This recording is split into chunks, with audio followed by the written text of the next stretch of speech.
पालन करत्या देवा. अखिल विश्वावर मोह मायेचा जाळ बसला. या विश्वाचा चित्रपट सलोनीत पाहणाऱ्या भगवंता सर्व संग परित्याग करू तुझ्या नामस्मरणात तल्लीन हो. इहलोकी सुख परलोकी साहित्य पदाची प्राप्ती या एकमेव उद्देशात पुत्र विरोचन या राज्याभिषेक राजगादीवर स्थिर केलं आणि वानप्रस्थाश्रम स्वीकारले. या पत्रिकाश्रमी माझं आगमन झालं. भगवंत तुझे ध्यान धारणा हेच माझं उद्दिष्ट. हा प्रल्हाद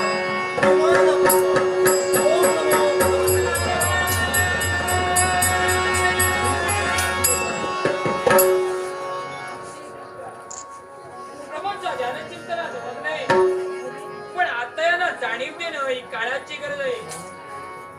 हो प्रल्हाद,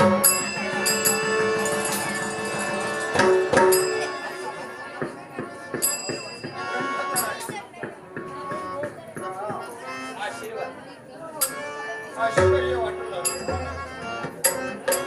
सर्व संघ परित्याग केला आणि या बद्रिकाश्रम त्या वैकुंठीच्या नारायणाच्या ध्यान धारणेची मागणी असताना माझ्या ध्यानाचं विसर्जन आवडत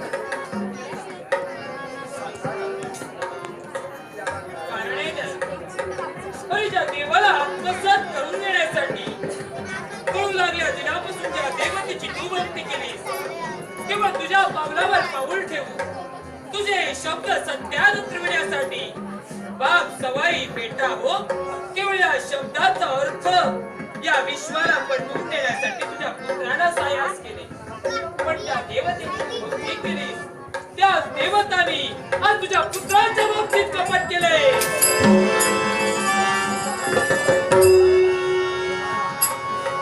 बाप सवाई हो हे माझे मुखोद्गार सत्य करून माझा पुत्र विरोचन तत्पर होत होता. पण त्या देवतांनी माझ्या पुत्राच्या बाबतीत कपट कारस्थान केले. अगदी सत्य. माझे मुखोद्गार सत्य.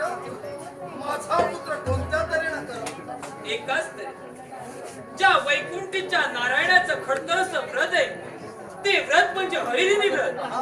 ते हरिदिनी व्रत त्याने स्वतःच्या जीवनी आचरणाला आणलं. असं असताना मग त्या व्रतात खंड पडला की का? मुळीच त्या व्रतात खंड पाडण्यासाठी देवतांनी हर तऱ्हेनं प्रयत्न केले पण त्यांना ते जमलं नाही. पण ज्यावेळी अमरेशाला नारायणपुरी माझी खात्री आहे एक निग्रहतेनं ज्या व्रताला आरंभ केला ते व्रत पूर्ण करून केल्यास माझा पुत्र समर्थ आहे. पण जे देवतांच्या शक्तीनं जमलं नाही ते देवतांनी कपटाच्या युक्तीनं केलं. कपटानं ज्यावेळी देवेंद्राच्या लक्षात आलं की याचा पुण्य संचय आपल्या पुण्यापेक्षा तुल्यबळ ठरतोय तेव्हा कपटानं ब्राह्मणाचा वेश धारण करून तुझा पुत्राचं आयुष्य दान मागितलं. तुला विश्वाच्या ठिकाणी नाही. स्वतंत्र म्हटलं असताना विरोचन संपला. माझ्या पुत्राचं प्राण हरण करण्याचं कार्य देवतांचा अधिपती अमरेश यानं कपटाचं आचरण करू एका ब्राह्मण वेशात जाऊ त्याच्याजवळ दान मागून कपटाने आयुष्य हरण केलं. नारदमुनी, या विश्वात अधर्म आणि अत्याचार होऊ नये यासाठी झटक्याला जर का माझ्या पुत्राच्या बाबतीत अन्याय होत असेल तर या अन्यायाचा दाव विचारण्यासाठी त्या देवेंद्राला त्या स्वर्गावर स्वारी करण्यासाठी हा प्रल्हाद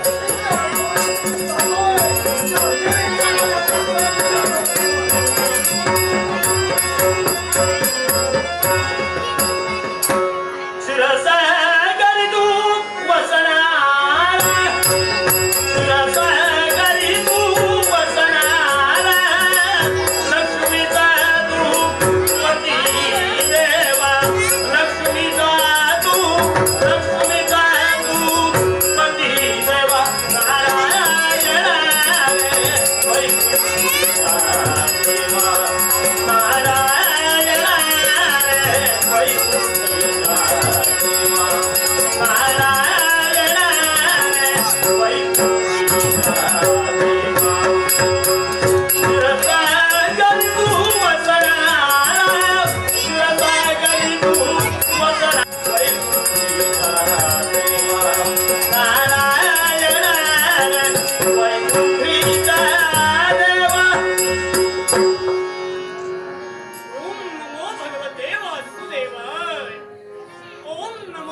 दर्शन तुम्हाला प्राप्त व्हावं आणि तत्समवेत या देवाचा कृपा आशीर्वाद तुमच्या पृष्ठभागी राहावा याच इच्छेने तुम्ही या देवाचं नाम जप करताय, देवाची भक्ती करताय आणि या तुमच्या मनातील इच्छा जाणून हा तुमचा देव तुम्हाला आशीर्वाद देतोय. श्वं भवतु, श्वं भवतु, श्वं भवतु. खरंच भक्तीचं महात्म्य होय, भक्तीची पूर्वी आगाध आहे आणि यात कसा श्रवणं कीर्तनं विष्णुस्मरणं पादसेवनम् अर्चनं वचनं दास्यं सख्यं आत्मनिवेदनम्. हे नवविधा भक्तीचे मार्ग या भगवंताने आखून दिले. 184 योनीचा फेरा पार करण्यासाठी या भक्ती मार्गाचं आचरण करावं आणि मोक्षासाठी प्रयत्नवादी राहावं. पण आठवतंय आतापर्यंत काही अवतार कार्य माझ्याकडे संपन्न झाली, पण त्या अवतारी ज्यावेळी हिरण्याक्षाचा वध या देवाकडून घडला तो वराह अवतारी आणि त्याचा बंधू तो हिरण्यकश्यप बंधुवधाच्या सुडाने पेटला, या विश्वावरती घालाकट्टा झाला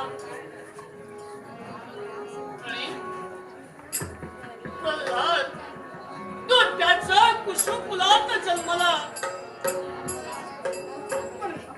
त्याच्याकडून मार्ग आचरीला गेला त्या नारायणाच्या भक्तीचा आणि आपल्याच कुशकुलात जो जन्मला तो आपल्या विपरीत वागतोय, विपरीत आचरण करतोय. म्हणून काही प्रयत्न केले ते हिरण्यकश्यपने त्या प्रल्हादाला संपवण्याचे नाही. मृत्यूच्या भयाने त्याने कधी नारायण नाम सोडलं नाही आणि याचकरिता त्याच्या भक्तीवरती प्रसन्न होऊन आणि विश्वावरती आलेलं संकट दुरापासून करण्यासाठी त्या हिरण्यकश्यपाचा वध करण्यासाठी या नारायणाने नरसिंह अवतार धारण केला. स्वतःच्या मांडीवरती घेऊन स्वतःच्या नखाग्राने या हिरण्यकश्यपाचा वध केला. त्या हिरण्यकश्यपाच्या देहातून निघालेले ते तेज या देहात विलीन झालं आणि ते तेजाच्या प्रभावाने प्रवृत्ती बदलली. या देवाची त्या नरसिंह अवतारी जगावरती आलेलं संकट दुरापास्त करण्यासाठी जगाचा रक्षक त्यावेळी जगाचा भक्षक बनला. तेजाने मंडित झाला, अहंकाराने प्रफुल्लित झाला तो नरसिंह साऱ्या विश्वात त्राही मागणी सारा देवता प्रताप होई सोडली. पण अखेर देवादिदेव महादेव या देवादिदेव महादेवाने विश्व कार्यासाठी धाव घेतली आणि अवतार घेतला तो शरभ अवतार. एक पुच्छ, एक चोच, 2 पंख, अष्टपाद, ज्याचा देह एका प्राण्याचा आणि शीर एका पक्षाचा असं आवड वेगळा शरभ अवतार घेऊन बंद केलं ते नरसिंहरूपी महाविष्णूचे. आणि त्याच वेळी त्या महादेवांनी नरसिंहाचं तेज हरण केलं. नरसिंह अवतार संपुष्टात आणला.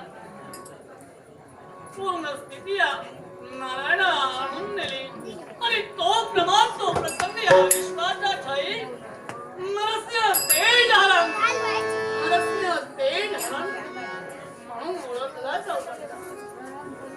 त्यावेळी महादेवाने आपले शब्द आपलं दिलेलं वचन ज्यावेळी विश्व कार्यासाठी ही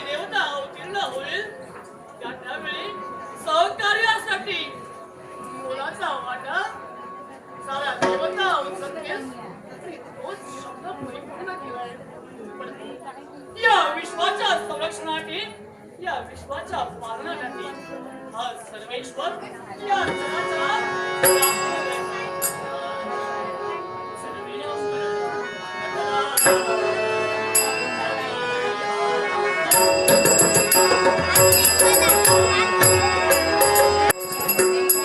अगदी देव कार्याला हातभार लावण्यासाठी अनेक रूपानं मला देव कार्याला हातभार लावावा लागतो आणि योग्य रीतीनं सहाय्य करून देव तत्व आबादी आबादी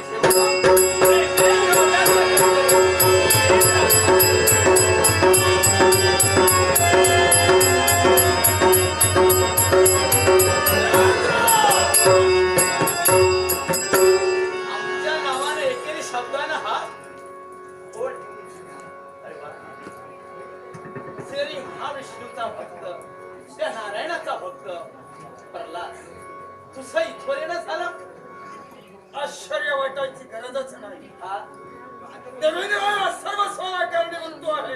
मी तो कसा बद्रिकाश्रमाचा त्याग करून या अमरावतीपर्यंत माझं येणं झालं. हा याच्या मुळाशी कारणीभूत तू आहेस. ते कसे देवेंद्र, हा भक्तांनी भक्ती करावी, देवाचा आशीर्वाद मिळवावा. जन्म मरणाचा फेरा चुकून अढळपणाची प्राप्ती करून घ्यावी, हे कर्तव्य माझा पुत्र विरोचन करत असताना अनेक प्रयत्न केले. सारा प्रयत्न असफल झाला. तू स्वतः ब्राह्मणाच्या वेशात जाऊन माझ्या पुत्राचं आयुष्य हरण केलंय. एवढ्यासाठीच माझं येणं झालं. देवेंद्र, तुझं माझं तेढ नाही, तुझं माझं वैरत्व असणे आणि देवताला मी एकेरी नावानं संबोधू नये असं जर वाटत असेल तर माझ्या पुत्राचे पंचप्राण तुझ्यापाशी आहे. अर्थात ते पंचप्राण त्याच्या देहात सोडून माझ्या पुत्राला प्राश्चित्य कर. हे प्रल्हाद, पुत्रापोटी तू इथवर आलास, पण मी काही केलं नाही. कारण तुझी इच्छा होती माझा पुत्र बाप सवाई ठरावा. बाप सवाई बेटा होण्यासाठी तो हरिदिनी व्रत करू लागला. आता हरिदिनी व्रत करताना प्रत्येक देव या नात्यानं मी त्याची परीक्षा घेतली. परीक्षा तो उत्तरही ठरला. त्यात मी काही अपराध केला नाही. त्याने स्वतःहून आपले प्राण मला दान केले. यात माझी चुकी आहे. देवेंद्र, तू एक राजकर्ता आहेस. ब्राह्मण म्हणून तिथं गेलास हे तुझं कुळ झालं, पण राजकर्ता म्हणून तुझा धर्म तुझ्या लक्षात यायला हवा. देवेंद्र, काशीच्या पुण्यभूमीत शतयज्ञाची सांगता केली.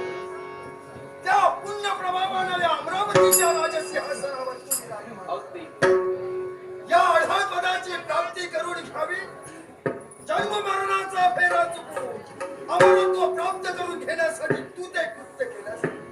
मग माझ्या पुत्रानं अखिल सर्व जनतेच्या हितासाठी प्रत्येकानं सदैव उतरून वैकुंठी जावं, अगदी बरोबर. यासाठी वेगळंच आचरणात आणलं.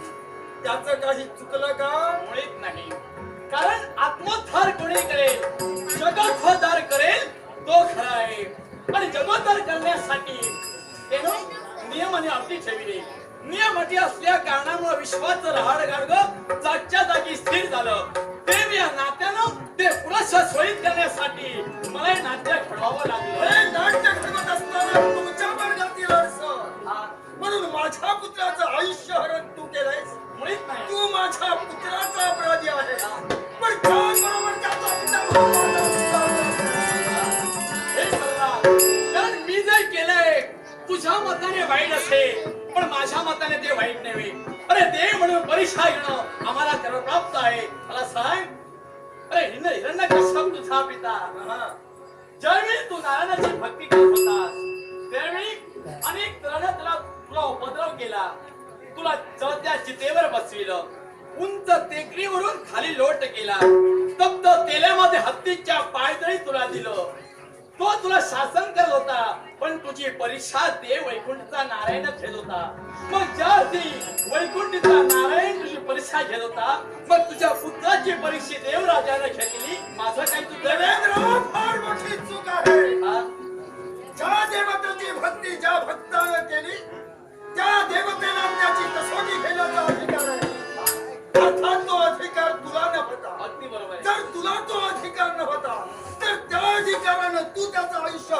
असंच कसं? त्यालाही कारण आहे.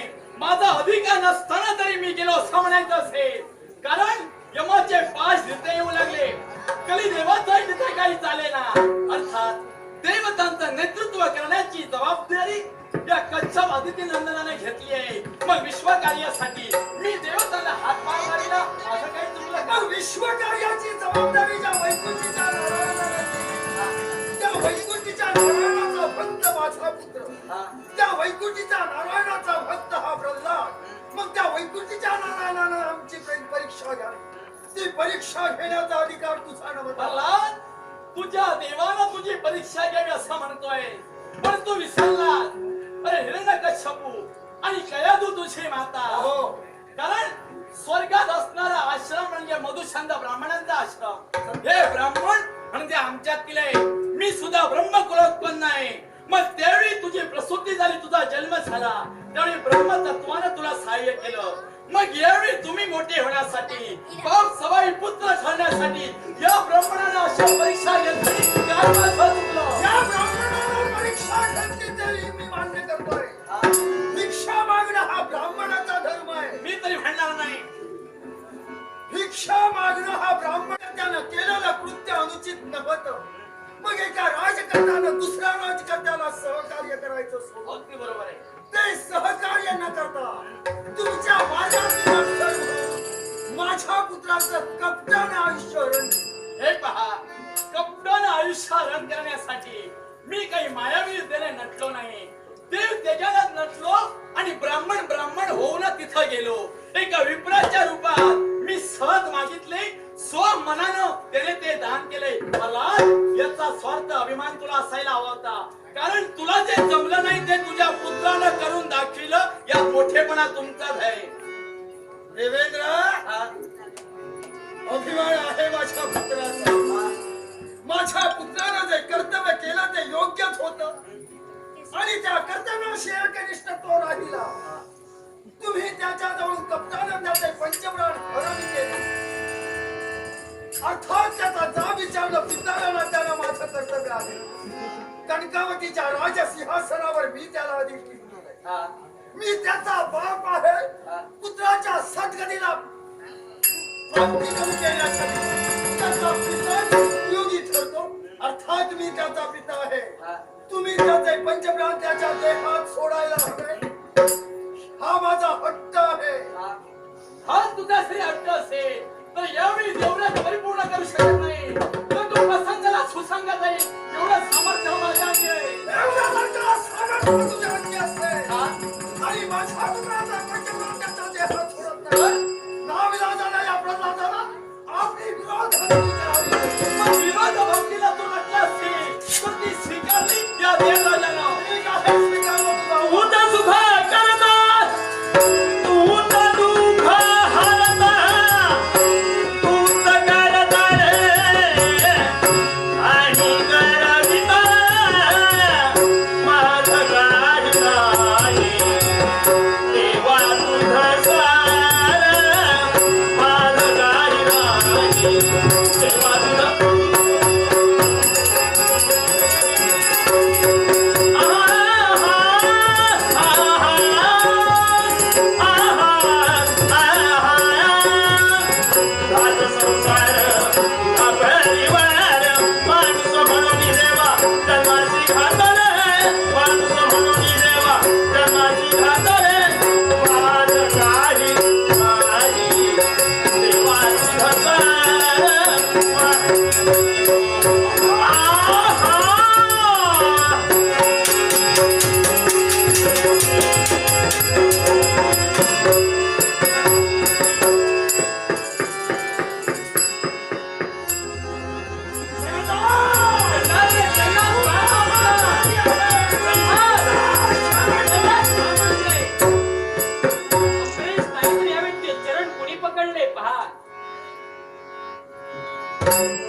हे वैकुंठच्या नारायणा, हे माझ्या दयेच्या देवा.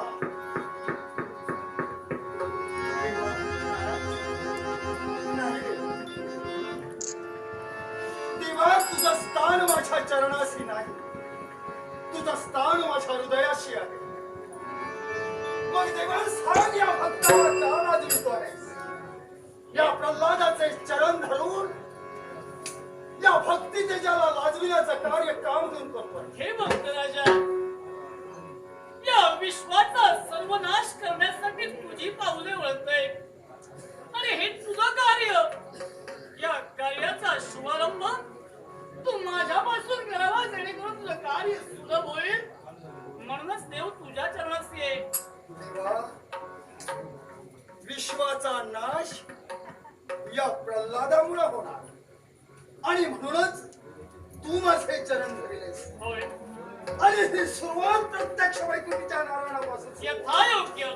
असं जर म्हणत असेल तर देवा, हाती घेतलेला हा योगदंड, हे कमंडलू, सांग देवा, हे सर्वस्व मी तुझ्या नावानं स्वीकारलं. मग तुझं नामस्मरण करणारा हा प्रल्हाद स्वतःच्या कर्तव्याला चुकला की का? हे प्रल्हाद, तुझ्या कर्तव्याला कदाचित चुकणार नाहीस याची पूर्ण कल्पना मला आहे. पण या समयी तरी मायेच्या प्रभावाने तुझ्याकडून कोणतेही अविचारी कृत्य घडू नये. कारण तू मला भक्त आहेस. वाम मार्गाला तुझं पाऊल पडू नये म्हणून हा तुझा देव तुझ्यापर्यंत धावत आलाय. देवा, निरंतर तुझं नामस्मरण माझ्या मुखात, होय, अंतर्बाह्य सर्व शुद्ध झालोय तो तुझ्यामुळे झालोय. हम्म. मग देवा, माझ्या पुत्राच्या बाबतीत झालेला अन्याय आणि तो अन्याय धुवून काढण्यासाठी मी या देवेंना आशीर्वाद केला. चुकलं की काय माझा? म्हणजे या समयी माझ्या समोर जो उभा आहे तो माझा भक्त म्हणण्यापेक्षा एका पुत्राचा पिता उभा आहे. आणि तो आपल्या पुत्राचं झालेलं निरंजनाचा मृत्यू त्याच अन्यायाप्रती वाचा फोडण्यासाठी देवासमोर उभा आहे.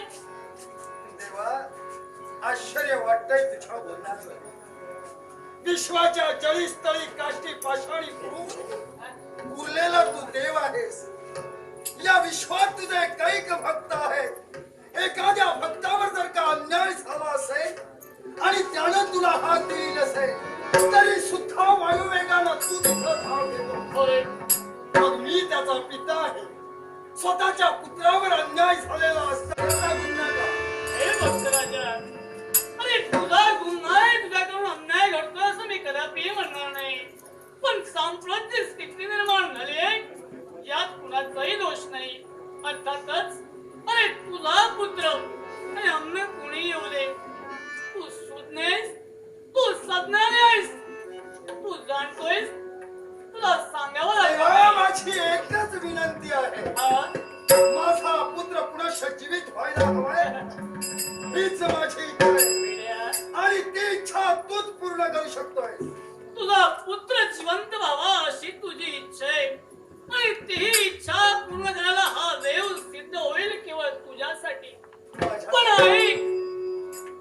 ऐक, आज तुला जे साध्य झालं नाही ते तुझ्या पुत्राने साध्य केलंय. तुला जे प्राप्त करता आलं नाही ते तुझ्या पुत्राला प्राप्त झाले. काय रे? याच्या मुळाशी करणे त्याने आचरिले होते व्रत आणि त्याच व्रताच्या जोरावरती आज तुझा पुत्र अडळपदी विराजित आहे.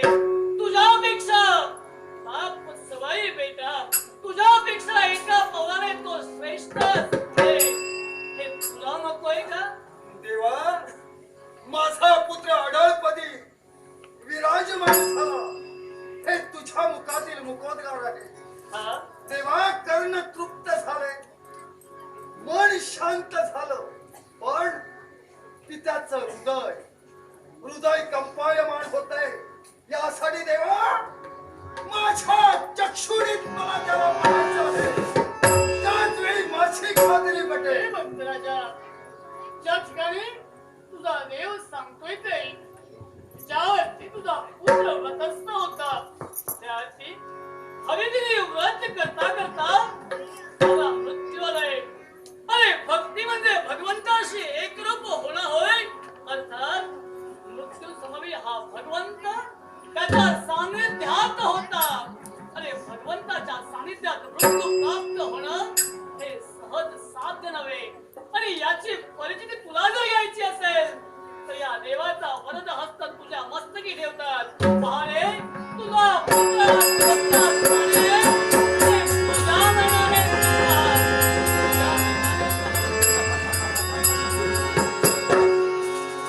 देवा, तुझ्या स्पर्शात काय जादू आहे हे मी एक वेळ अनुभवलंय. पुन्हा तेच अनुभवण्याची यावेळी मला प्राप्ती झाली आहे. देवा, माझा विरोचन ओढाळपदी स्थिरावला गेला. तुझा व्रत केल्या कारणानं त्याला मोक्षाची प्राप्ती झाली. देवा, या व्यतिरिक्त या तुझ्या मुखातून जे शब्द बाहेर पडले तेव्हा मला पुत्र मला जिवंत हवंय. तुझ्यासाठी त्याला जिवंत करण्यास देव सिद्ध आहे. नको देवा, पुनरपि जननम पुनरुपी मरणम. हा जनन मरणाचा फेरा कधीही कुणाला चुकलेला नाही. पण हा जर का जनन मरणाचा फेरा माझ्या पुत्राला चुकला असेल आणि त्याला मोक्षाची प्राप्ती झाली असेल, नकोय देवा. विरोचन पुत्र म्हणून मला पुनश्च जीवित नकोय. तुलाच मला बसतं वेड्या. या विश्वात अंतिम सत्य काय असेल तर तो मृत्यू. तो कुणालाही कधी चुकणार नाही. कारण जिथे उदय तिथे असतंय, तिथे प्रारंभ आहे तिथे शेवट आहे, आणि जिथे जन्म आहे तिथे मृत्यू अटळ आणि अटळ एकमेव सत्य आहे. आणि याचा स्वीकार पण देवा, मी वानप्रस्थाश्रम स्वीकारलाय. माझा पुत्र विरोचन इहलोकीची यात्रा संपूर्ण परलोकी गेलाय. मग माझ्या कनकावतीचं काय? कनकावतीत वास्तव्य करणारे लाख प्रजाजन आहे. त्या प्रजाजनांचा पोशिंदा म्हणून राजसिंहासनावर अधिष्ठित होण्याच्या योग्यतेचा माझा पौत्र बळी अद्याप झालेला नाही. देवा, देवा, एक वार त्या माझ्या पौत्राला दृष्टीला निहाळ की जेणेकरून सर्वस्व तुझ्या लक्षात येईल. कोण रे बा?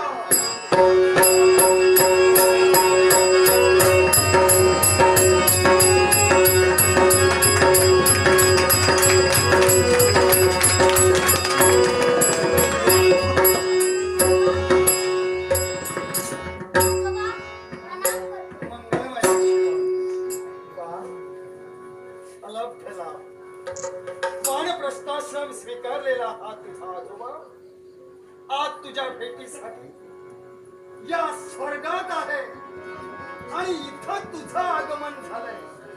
तू कुणी सामान्य नव्हे, पण पहारे जरा उभी होती पहा. त्या वैकुंठीच्या नारायणाची भक्ती एकनिष्ठतेनं उभी केली. तो वैकुंठीचा नारायण साक्षात माझा परमेश्वर. हे त्याचा आशीर्वाद.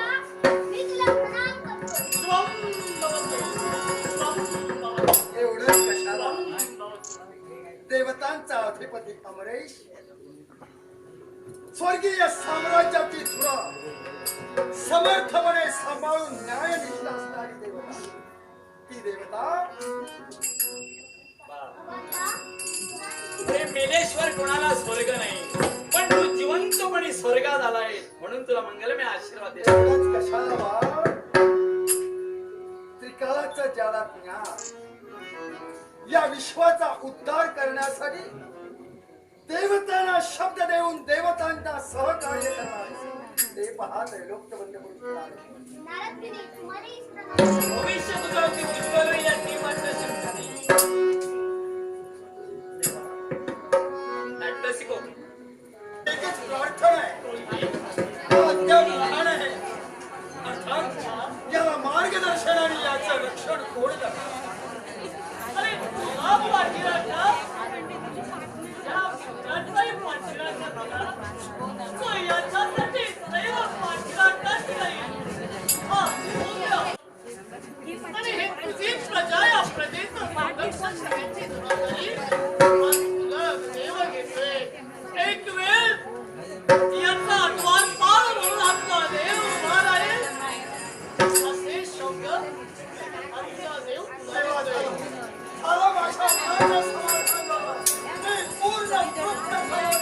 तुला